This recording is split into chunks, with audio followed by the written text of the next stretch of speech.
Assalamualaikum warahmatullahi wabarakatuh. Kita teruskan perkuliahan kita di pertemuan ketiga untuk mata kuliah manajemen proyek perangkat lunak. Nah, di dalam pertemuan ketiga ini agenda pembahasan kita adalah yang pertama mengenai organisasi proyek, di mana di dalamnya nanti kita akan membahas struktur dari organisasi proyek, kemudian yang kedua tugas dan fungsi tiap bagian di dalam organisasi. Terus yang kedua adalah skill yang harus dimiliki manajer proyek. Ada 6 skill di situ yang harus dimiliki manajer project, diantaranya leadership, problem solving, writing skill, presentation skill, communication skill, dan team player skill. Nah, kita masuk kepada organisasi proyek. Pembahasan pertama kita, struktur organisasi proyek. Setiap proyek itu mempunyai struktur organisasi yang tidak selalu sama. Tentunya tergantung kepada besarnya lingkup proyek yang dikerjakan dan jumlah tenaga yang kita gunakan.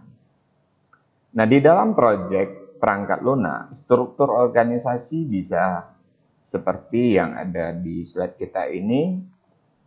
Yang pertama, adanya manajer IT. Tentunya itu kita sendiri sebagai pelaksana proyek. Nah, kemudian ada analis, di mana fungsi analis nanti adalah mencari atau memberikan solusi terhadap problem yang kita temukan atau yang akan kita kerjakan di dalam proyek pembangunan perangkat lunak ini. Nah, di dalam struktur ini boleh juga kita adakan tester. Kalau memang proyek itu perlu adanya pengujian yang lebih dalam. Kemudian ada bagian software di mana di dalamnya terdiri dari ahli programmer dan ahli database maupun ahli desainer yang akan mendesain interface dari aplikasi yang dibangun. Kemudian ada bagian hardware, di mana nanti dia akan mensupport pekerjaan di bidang hardware, kebutuhan hardware, instalasi hardware. Nah, ini merupakan bagian dari pekerjaan mereka. Kemudian di bagian software, itu bisa terdiri dari operator, programmer, dan desainer. Programmer sendiri bisa dibagi ke dalam senior programmer dan junior programmer.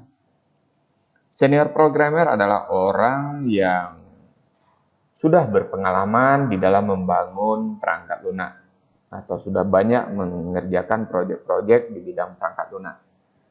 Dan junior programmer adalah orang yang mungkin fresh graduate, ya, baru tamat dari pendidikannya dan bergabung di dalam proyek, maka dia diletakkan sebagai junior programmer. Tugasnya adalah membantu programmer di dalam membuat skrip program dari proyek yang dikerjakan. Nah, desainer bertugas membangun atau membuat user interface-nya sehingga mudah untuk digunakan nantinya oleh user. Dan operator membantu menguji program yang dibuat oleh programmer. Setiap sesi program atau setiap form dari program itu. Nah, kita lihat satu persatu. Manajer project. Fungsi dan tugas dari manajer proyek ini harus selalu kritis terhadap kesuksesan proyek. Manajer proyek bekerja dengan sponsor proyek, artinya orang yang membiayai proyek. Kemudian dia juga bekerja dengan tim proyek atau programmernya, analisnya, dan tester yang ada di dalam lingkup proyek itu. Dan orang lain yang terkait dalam proyek untuk mencapai tujuan.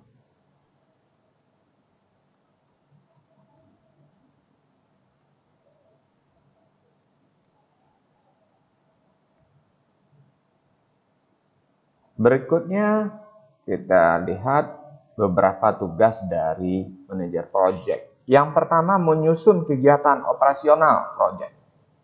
Nah, dalam menjalankan tanggung jawab ini, seorang manajer proyek operasional harus dapat membuat jadwal pekerjaan, harus dapat membuat network planning, kemudian menyusun rencana anggaran proyek berdasarkan RAP, awal serta mempresentasikan di depan direksi untuk memperoleh persetujuan yang berkaitan dengan pembiayaan proyek. Kedua, tugas dari manajemen proyek itu atau manajer proyek itu adalah mengatur kegiatan operasional pelaksanaan proyek.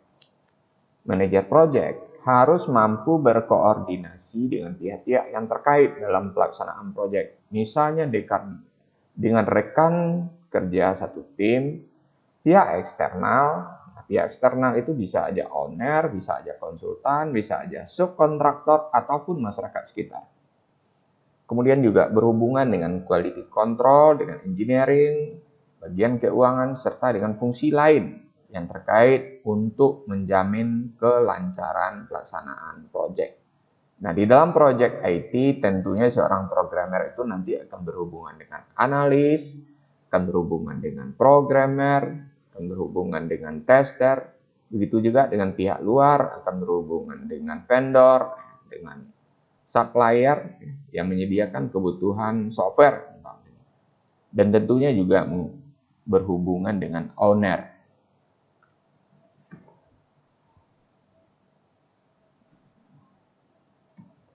Ketiga, tugas dari manajer itu adalah melaksanakan kegiatan operasional proyek. Seluruh kegiatan di dalam operasional proyek merupakan tugas manajer proyek yang dibantu oleh tim proyek. Banyak sekali tugas manajer proyek dalam melaksanakan kegiatan operasional proyek. Di situlah dia butuh orang-orang yang handal seperti analis, programmer, tester, dan sebagainya itu untuk bisa menyelesaikan proyek tersebut. Keempat, tugas dari manajer proyek itu adalah melakukan kontrol atas kegiatan operasional pelaksanaan proyek. Manajer proyek bertanggung jawab atas kegiatan yang dilakukan proyek. Maka manajer proyek harus bisa mengontrol kegiatan operasional pelaksanaan proyek. Manajer harus mengontrol pemakaian anggaran. Manajer harus mengontrol waktu yang digunakan. Dan manajer juga harus mengontrol skop atau bidang kerja yang sudah dikerjakan. Termasuk juga mengontrol mutu dari pekerjaan yang dikerjakan oleh tim. Nah, kita masuk ke tugas analis. Analis adalah orang yang ahli menganalisis masalah yang akan dikerjakan di dalam proyek dan mampu memberikan solusinya. Seorang analis tidak mesti menguasai program komputer, namun dituntut menguasai bidang masalahnya.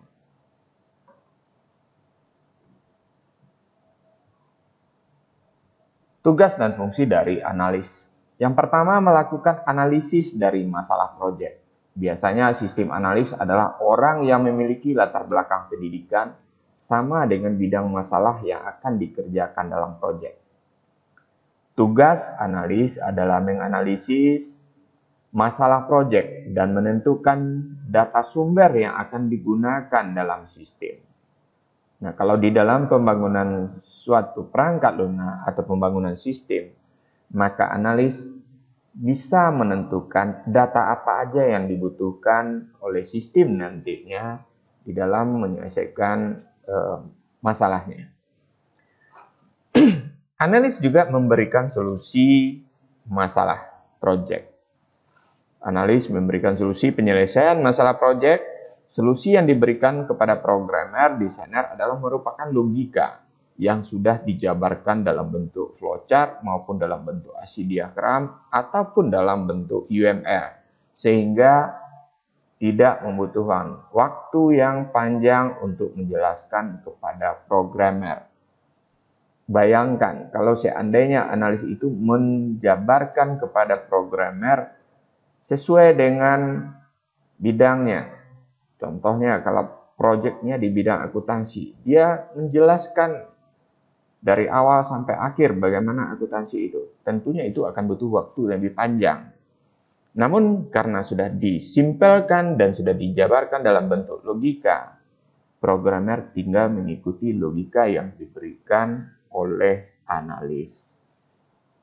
Risikonya, jika analis salah dalam memberikan bentuk logika ini, maka sudah pasti program yang dibangun oleh programmer salah. Tim software dalam pembangunan perangkat lunak. Tim software itu terdiri dari programmer, ahli database, maupun desainer. Nah, kita lihat programmer merupakan bertugas membuat program perangkat lunak yang menjadi pekerjaan proyek. Tim ini bekerja sama dengan database, administrator untuk membangun aplikasinya. Yang kedua adalah desainer. Desainer adalah orang yang memiliki keahlian membangun desain interface yang cocok, yang mudah untuk digunakan oleh user, berpedoman kepada UI dan UX, user interface dan user experience. Dan yang ketiga adalah operator. Operator bertugas membantu programmer pada saat pembuatan program, menginputkan data untuk kebutuhan pengujian program saat pembuatan. Jadi setiap program yang sudah jadi, item per item itu diuji oleh operator. Tim hardware dalam organisasi bertugas menyiapkan perangkat dalam pembuatan program maupun dalam tahap implementasi. Nah, tugas tim hardware menyiapkan perangkat ini sesuai dengan kebutuhan dari tim software atau sesuai dengan kebutuhan dari software yang dibuat kalau itu masuk kepada tahap implementasi. Kemudian tim tester adalah tim yang bekerja menguji program. Nah, tester bertugas menguji perangkat lunak yang sudah dihasilkan oleh tim software. Tester memastikan perangkat lunak siap untuk diserahkan kepada pemberi proyek. Artinya, user sudah menerima perangkat lunak atau software yang diinginkannya melewati uji, ya, layak untuk digunakan.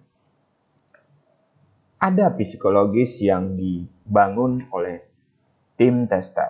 Nah, psikologisnya adalah destruktif, sementara programmer itu adalah konstruktif. Artinya membangun. Sementara tester itu merusak, ya, dalam pemahaman makna tertulisnya itu destruktif itu merusak. Nah, maksudnya begini. Tim tester tidak mudah begitu saja mempercayai apa yang sudah dibuat oleh tim software.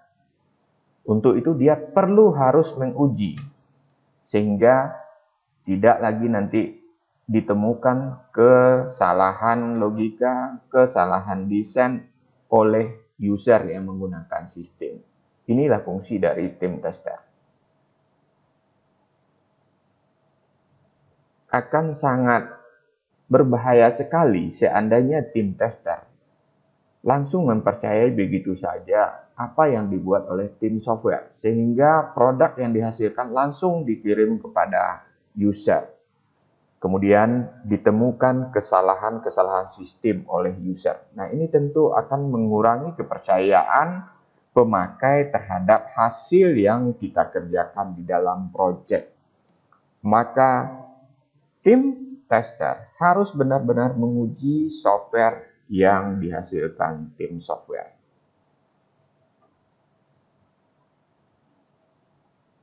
Kemudian yang kedua, kita masuk kepada skill yang harus dimiliki oleh seorang manajer project. Ada 6 keahlian yang harus dimiliki oleh manajer project.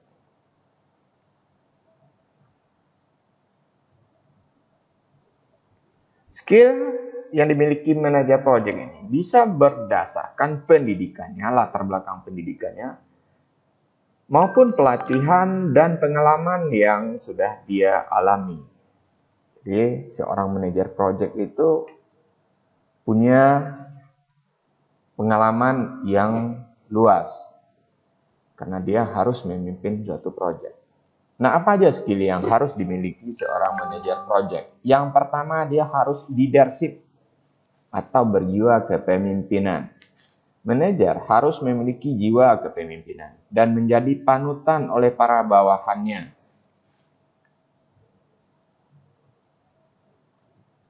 Dengan jiwa kepemimpinan itu, seorang manajer itu tidak patut untuk ditakuti, tetapi patut untuk disegani karena jiwa kepemimpinannya itu. Yang kedua, seorang manajer harus problem solving, ahli dalam memecahkan masalah. Nah, manajer harus mampu memberikan solusi apabila tim tidak bisa lagi menyelesaikan masalah. Kemudian, seorang manajer itu harus writing skill, ahli menulis. Nah, manajer dituntut memiliki kemampuan menulis, terutama dalam menulis proposal, kontrak, dan berita acara terkait dengan proyek. Di dalam kita untuk mendapatkan project, biasanya kita melalui proses tender. Nah, keahlian menulis inilah yang dituntut sehingga proposal tender project itu bagus, sesuai dengan aturan penulisan. Akan beda hasilnya jika proposal tender project ditulis oleh orang yang bukan ahlinya. Tentunya nanti akan sulit memenangkan tender dari suatu proyek. Kemudian, manajer harus team player skill, ahli dalam menjalankan tim. Manajer memimpin sejumlah bawahan, analis, programmer, tester, operator, dan segalanya. Maka dia harus tahu bagaimana memimpin bawahannya demikian. Dia harus tahu menempatkan mana yang dipercaya sebagai pimpinan dari programmernya atau kepala programmernya dan seterusnya. Artinya dia paham menempatkan anggota timnya di posisinya masing-masing. Nah, yang kelima, manajer itu harus presentation skill, ahli dalam presentasi. Nah, kenapa harus ahli dalam presentasi? Seorang manajer dia akan mempresentasikan nanti perencanaan proyek yang dibangunnya kepada stakeholder atau kepada owner. Bayangkan kalau seandainya dia tidak punya keahlian dalam presentasi. Walaupun perencanaan proyek ini bangunnya sudah bagus, tapi dalam mempresentasikan tidak bagus, boleh jadi penerimaan dari owner itu akan beda nanti. Disitulah seorang manajer harus ahli di dalam presentasi dan mampu mengarahkan bagaimana owner bisa yakin dengan apa yang disampaikannya. Nah, keahlian presentasi tadi tentu harus didukung dengan keahlian komunikasi, communication skill, ahli dalam berkomunikasi, sehingga manajer itu bisa berkomunikasi dengan owner, bisa berkomunikasi dengan bawahan, bisa berkomunikasi dengan rekanan, dan sebagainya.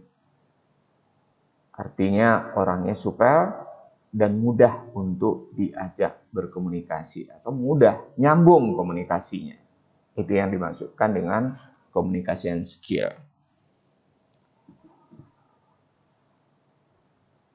Nah, ada beberapa skill lainnya yang harus dimiliki oleh seorang manajer itu. Di samping yang 6 sudah kita uraikan di atas tadi.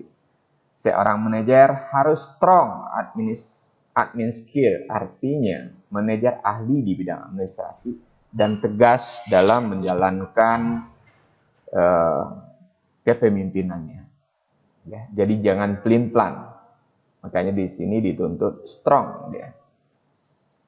Kemudian seorang manajer harus mempunyai pengetahuan, knowledge of project management. Harus punya pengetahuan bagaimana memanage di dalam suatu project. Nah, untuk mendapatkan pengetahuan ini tentu berdasarkan pengalaman yang dijalaninya selama ini. Dan berikutnya, seorang manajer itu harus profesional, dapat menempatkan diri sesuai dengan tupoksinya dan tidak menyampur adukkan urusan pribadi dengan tugasnya sebagai manajer project.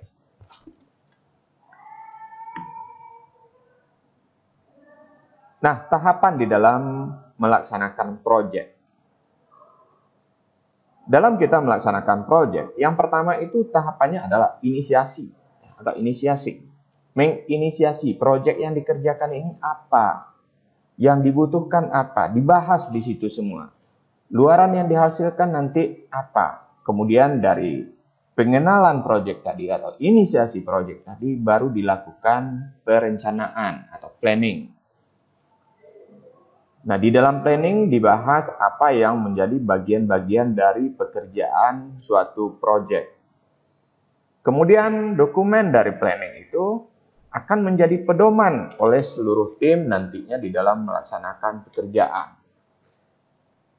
Planning yang sudah dibangun itu dieksekusi, artinya dikerjakan. Dan di dalam pengerjaannya, manajer harus selalu mengontrol apakah yang sudah dikerjakan itu sesuai dengan planning. Nah, kalau seandainya ada yang dikerjakan itu tidak sesuai dengan planning, maka dikembalikan kembali, disesuaikan kembali dengan planning. Artinya dieksekusi ulang atau diperbaiki. Tetapi jika apa yang dikerjakan itu sudah sesuai dengan planning, nah, barulah pekerjaan itu dinyatakan selesai. Maka pekerjaan itu baru di closing.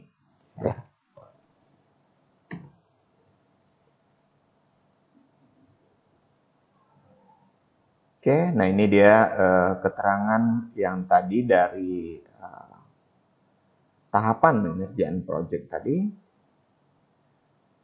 Yang pertama, tahap inisiasi, yaitu merupakan tahap awal kegiatan project sejak sebuah project disepakati untuk dikerjakan. Pada tahap ini, permasalahan yang ingin diselesaikan akan diidentifikasi. Berapa pilihan solusi untuk menyelesaikan permasalahan juga didefinisikan. Yang kedua, planning, yaitu perencanaan project. Adalah bagian dari manajemen project yang berkaitan dengan penggunaan jadwal seperti grafik gancar untuk merencanakan dan selanjutnya melaporkan kemajuan dalam lingkungan project.